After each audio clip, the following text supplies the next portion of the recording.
বীরভূমের কঙ্কাল, বীরভূম, যেখানে মাতা বিখ্যাত একদম, এবং অসম্ভব পাওয়ারফুল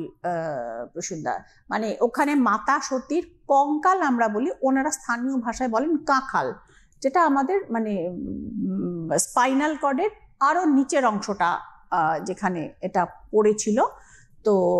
সেটা ওখানে পড়েছিল এবং সেই পুকুরটা আজও আছে মন্দিরের পাশেই, সেই পুকুর মানে একটা ডোবা টাইপের একটু আছে, এবং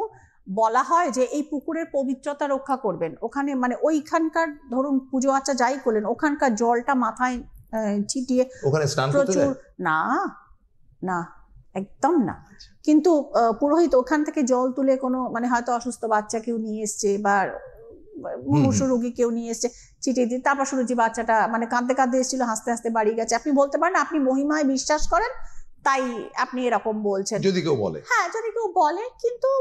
অনেক মানে অলৌকিক ঘটনা, মানে কঙ্কালীতলা তো আজকে সতীপীঠ, বুঝতে পারছেন, মাতা সতী কবে ছিলেন আমরা তো দেখিনি, তো সুতরাং সেই জায়গাটি, এবং রাত্রিবেলা ওখানে প্রসন্ন কাউকে থাকতে দেওয়া হয় না,